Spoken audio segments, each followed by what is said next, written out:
Well, we talked about it.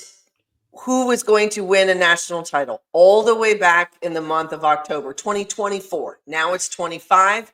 We crowned a national champion yesterday, and we are going to break it all down today right here on Locked On Women's Basketball.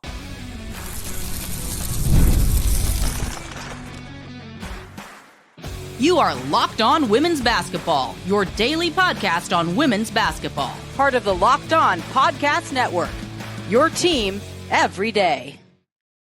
Well, happy Monday, friends. It is April 7th, 2025. And when we have closed the books on the college basketball season, there are only two teams in America that get to finish with confetti and a smile. We have one of those two, and the other will be decided tonight in San Antonio, Houston, or Florida in the men's national championship game. Holy smokes, Houston Cougars. We'll see where that lands. Hi, everybody. Missy Heidrick, welcome to Locked On Women's Basketball. Thank you for joining us today. Today's episode is brought to you by FanDuel. Right now, it's new customers can get $250 in bonus bets when your first $5 bet wins. Well, the 2025 NCAA Women's Basketball Tournament did not disappoint, and it is as it has been in the past couple years. The game of women's basketball continues to grow. People are taking notice, and the elite level of competition has been on display, and it was through the last 3 weeks. The Final Four landed in Tampa Bay, and it was 3 number ones and a number 2 seed. And yesterday's national championship game was the one I think everyone has been waiting for. Here to help me maneuver the full court pressure of what the NCAA has been for the last 3 weeks and the Final Four, women's sports reporter for SB Nation, an AP top 25 voter, and a man who I know has barely slept over the course of the last 3 weeks, Mitchell Northam. Mitchell, good morning, my friend. I know you are still in Tampa Bay getting ready to go home for a much-needed rest. My first question to you, how much confetti did you find in the bottom of your work bag this morning when you tried to find all of your other stuff to get the heck out of Dodge just to go home?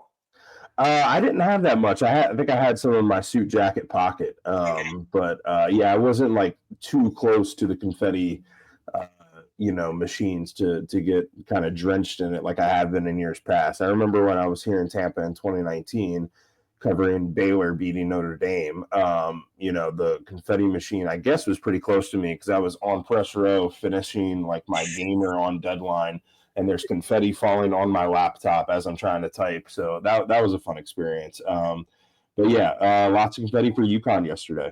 It was. Okay, I want to go backwards, and I want to start with Friday and talk a little bit about those national semifinals. I think these were all matchups that were highly anticipated, games that everyone looked at. We saw 3 1s get in, a number 2 seed that changed so much in that Spokane 4 when Juju Watkins got hurt, and it just changed, I think, the dynamic in the storyline. UConn comes out of that in, huge fashion, and really kind of comes to this Final Four trying to figure out who they were. Let's talk about that first game, though. Texas and South Carolina on Friday night. It's tough to beat anybody twice, let alone do it 3 times. There were some things that I think Texas brought to the floor, especially in the first time when they beat South Carolina. But then it just seemed as though there was a game plan that the Gamecocks had to be able to shut down Texas when they needed to. What did you see that was maybe the difference in that game, number 4 matchup between these two teams this season?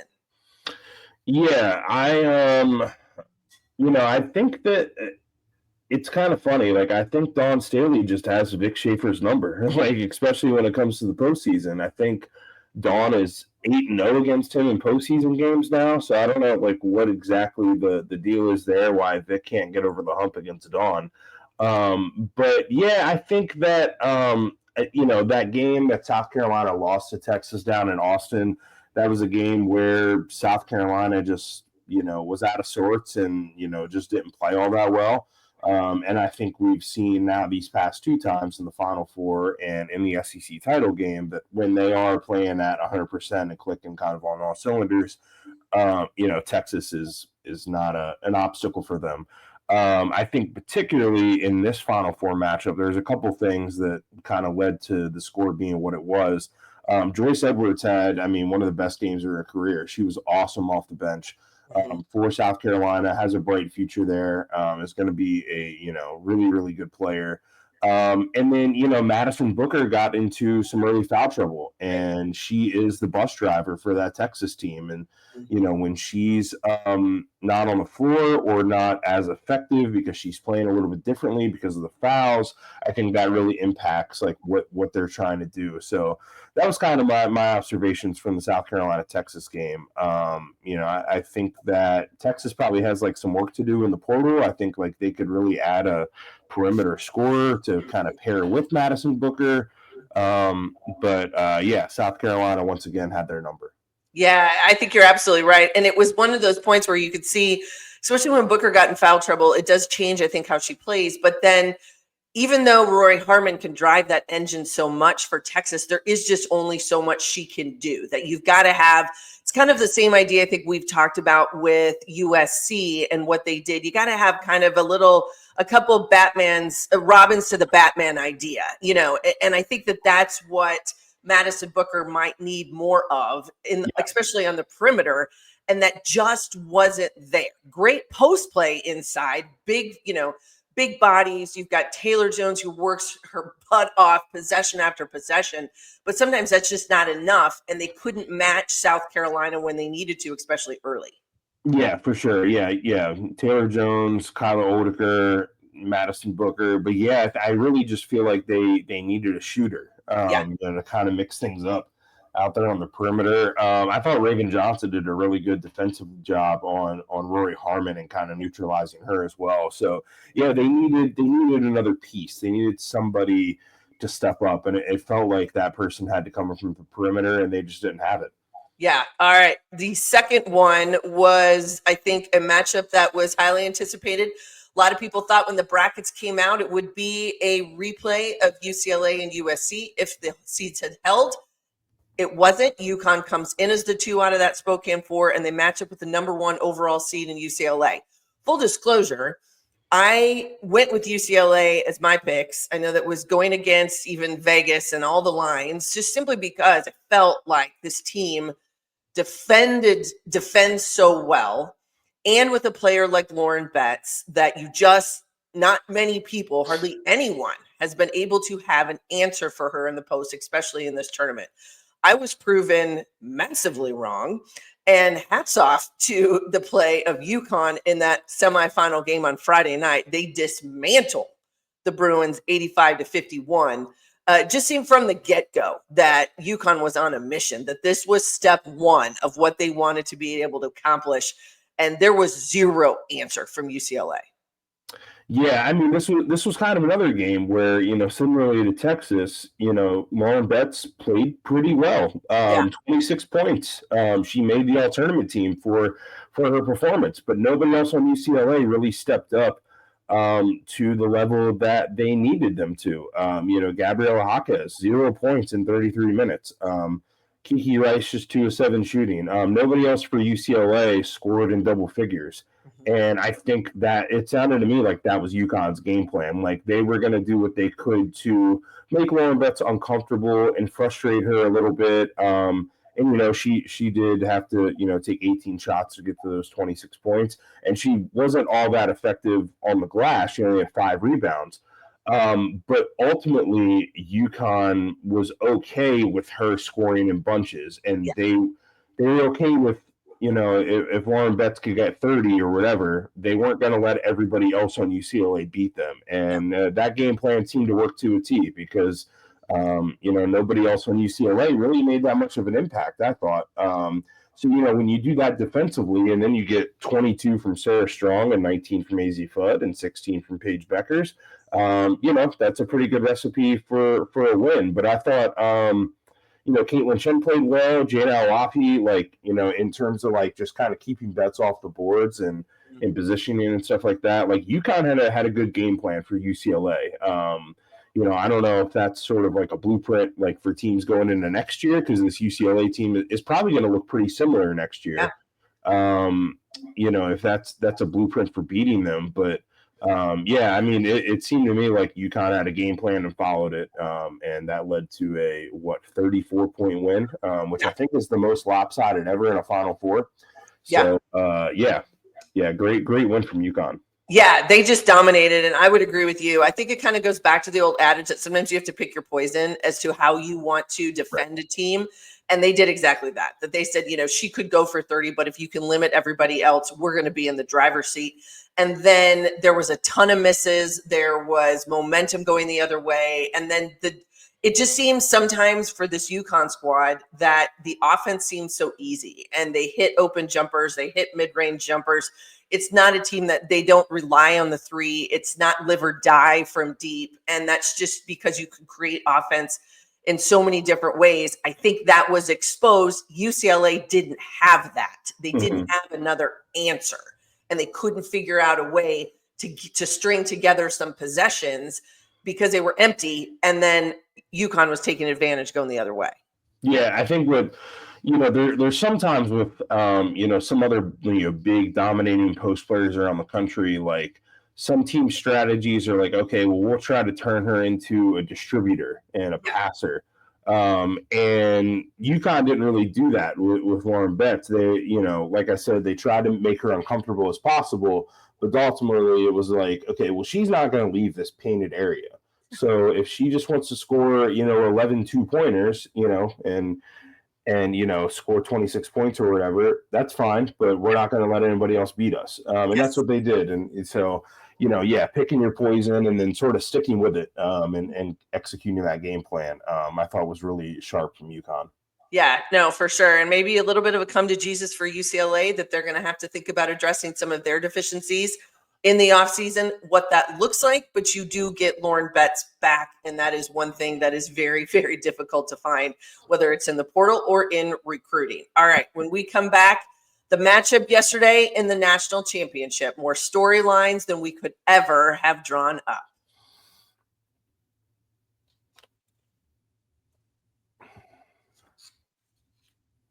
Hi, everybody. Missy Heidrick. Thank you for joining us today on Monday the 7th. We are the day after the national championship. Mitchell Northam from SB Nation is with me from Tampa. He's on his way home today, but we had to get the down low.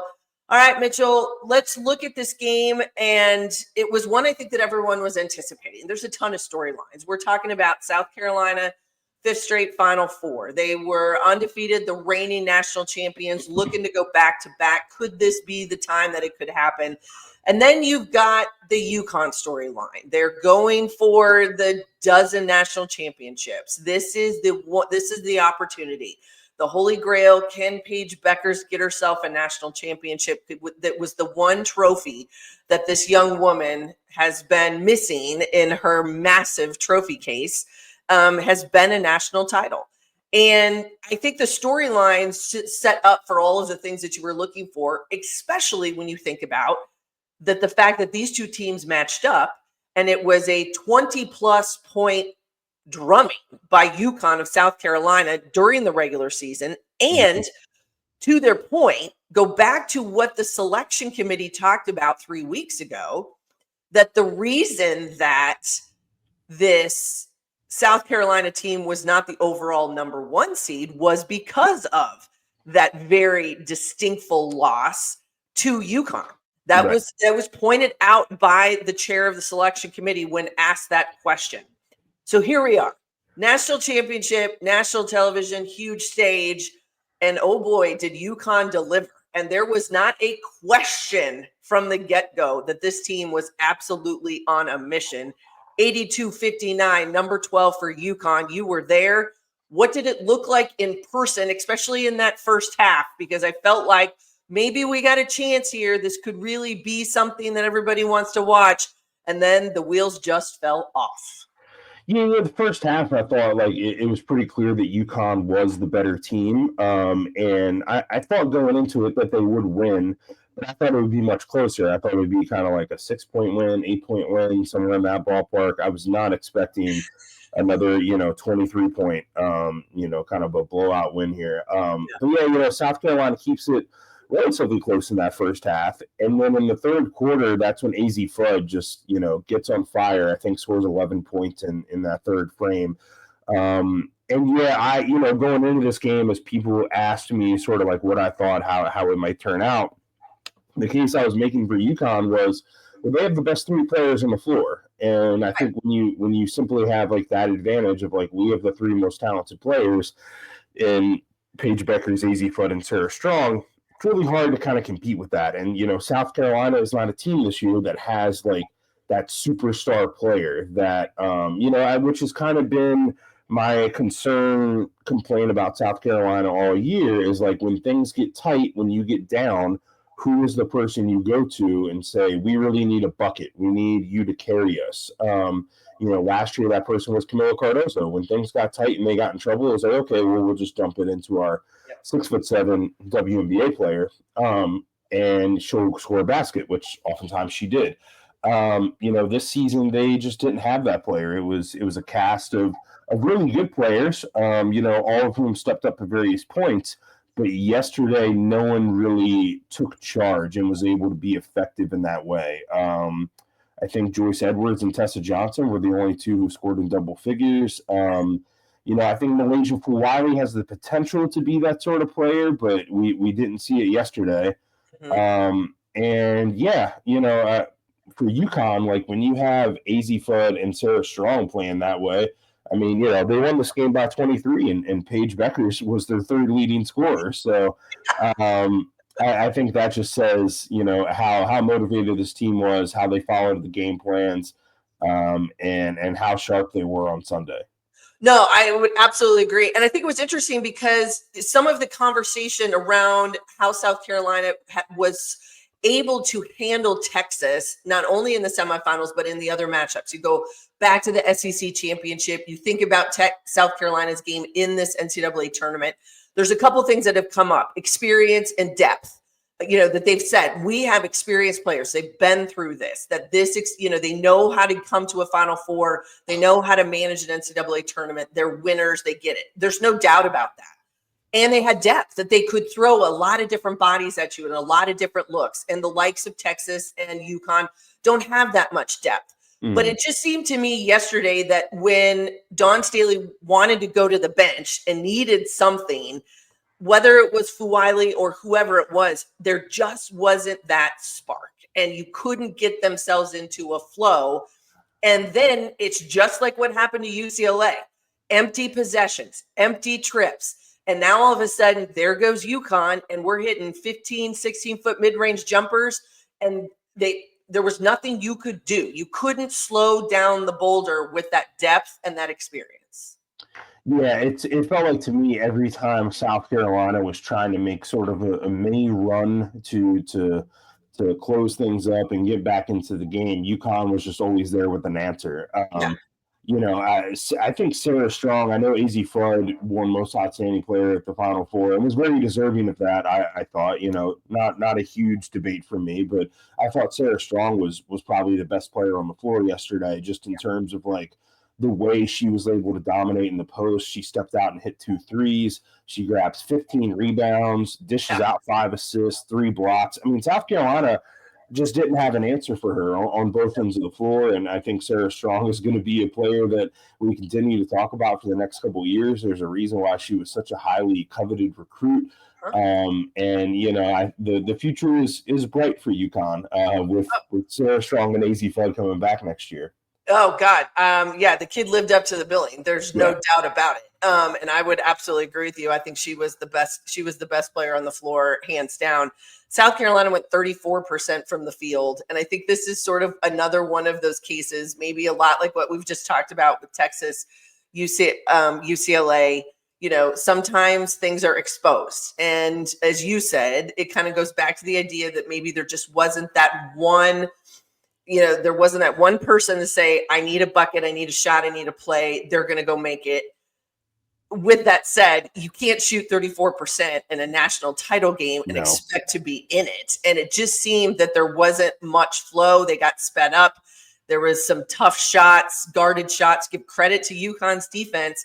But I just didn't think that there wasn't a lot of offensive flow that allowed South Carolina to feel confident in that game, really at any point yesterday.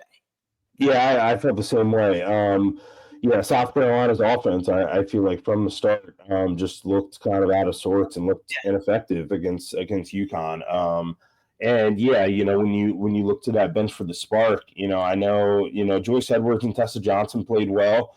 I don't know, maybe they should have started. I don't want to pretend like I'm smarter than Dawn Staley because I'm not. But I think South Carolina has some roster questions and some kind of lineup questions, and some of those answers are going to be solved for them anyways because they have some players running out of eligibility. But I think they have some other things to resolve. I think if they want to get back to the national title game, like they're probably going to have to do some work in the portal and maybe go add a shooter or two. UConn and South Carolina both only made 4 3-pointers apiece yesterday. Yeah. But like the game-changing sort of run for UConn was that third quarter where AZ Flood rips off 11 points. And like when you can have a guard who's talented enough to sort of change the course of the game like that, I think that's really impactful. And South Carolina just didn't have that player who was capable of doing it yesterday. Meanwhile, UConn had 3 players capable of doing it.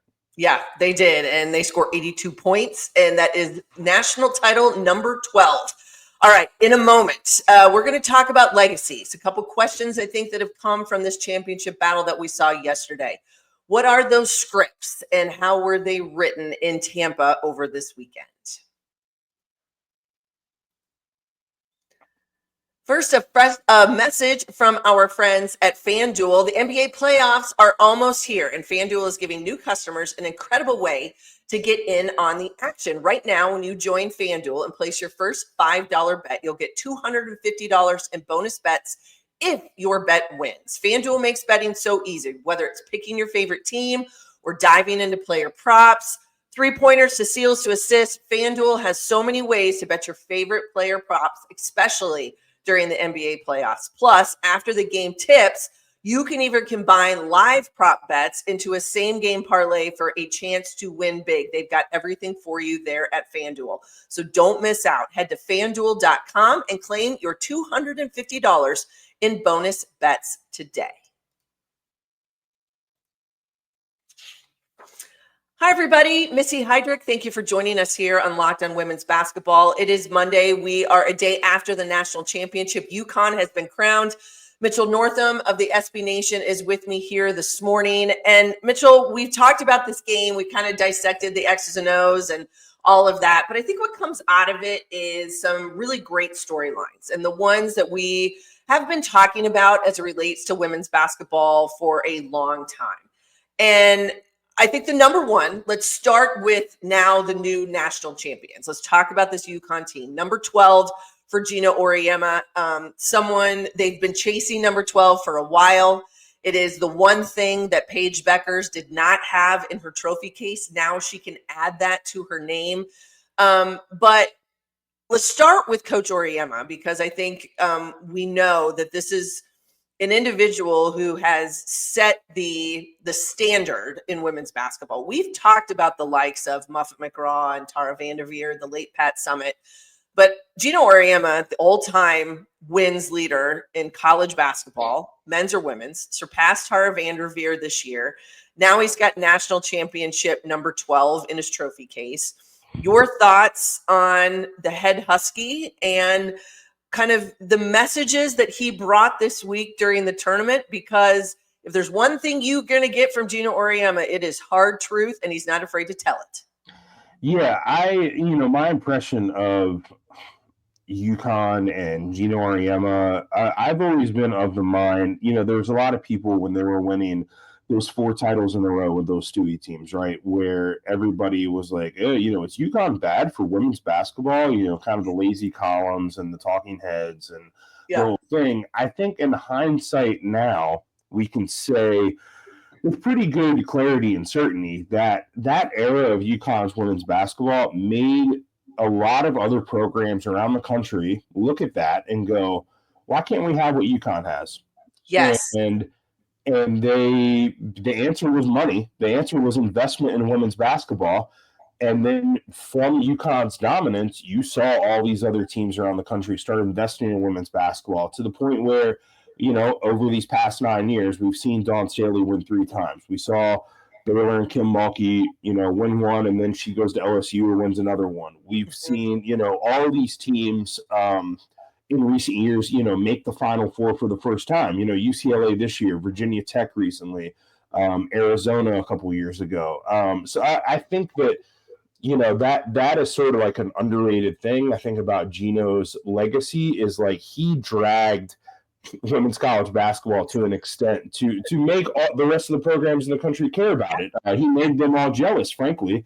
And they're wondering, like, why can't we do what UConn is doing in women's basketball? So, you take that part of it and this increased parity that we've had over the last 9 years that I think he deserves a lot of credit for. And now he wins again. And I kind of think of his victory like in a little bit of a way of like how Nick Saban was able to dominate college football through like different eras. This is a different era of women's college basketball now than the Stewie teams were. Yes, and for real. Geno was able to get back to the mountaintop here the way that Saban was able to win through, the RPO era and the BCS and the CFP, and then the transfer portal comes along and NIL comes along, and every step of the way, Saban was like, okay, if this is how you want to do it, that's fine. And then, add one, which is how UConn has operated as well, and how Geno has operated, and which is a lot of the way that Coach K at Duke operated as well. These were coaches that were willing to adapt along the way and won in these different eras. So like I think if you're making a Mount Rushmore for women's college basketball coaches, it has to start with Geno Auriemma.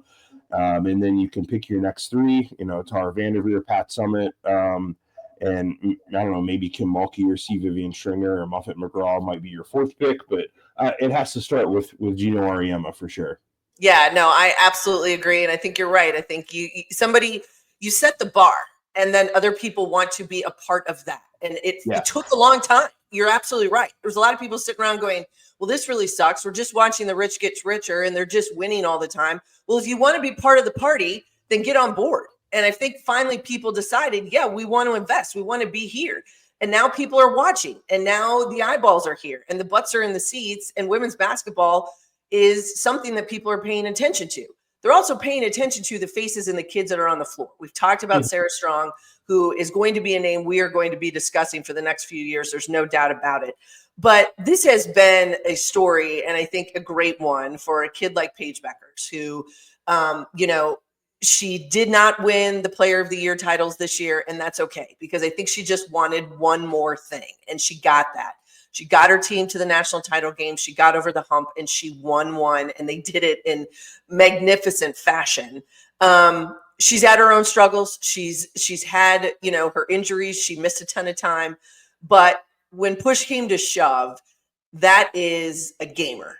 And that's the one thing I've always appreciated out of Paige Bueckers. And I said this last week.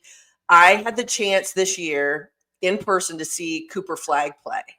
And I think that might be one of the hardest working college basketball players that I have seen in person. And Paige Bueckers is that type of player. Doesn't take a play off, does everything that they need to do to help their team win. And, oh, by the way, is incredibly talented. Your thoughts on this exit now of Paige Bueckers as she makes her next move into the pros? Yeah, I felt like all weekend she was sort of like the main character and the main storyline. I thought that, going into this title game, there was really two ways that Paige Bueckers' legacy could be defined. One of them was going to be, okay, you will end your career as the best player at UConn to never win a national championship. That was a possibility. And then the other one, which I think is what, now she will be remembered for, is restoring UConn back to the top of women's college basketball after, 9 years of not, for most people, for most places, 9 years is not a drought, right? But for UConn, it is. And, she put UConn back on top. I also think, part of her legacy is, she just talked about kind of this new era of women's college basketball. She was a big part of all of this growth that we've seen, with the audience, with the viewership.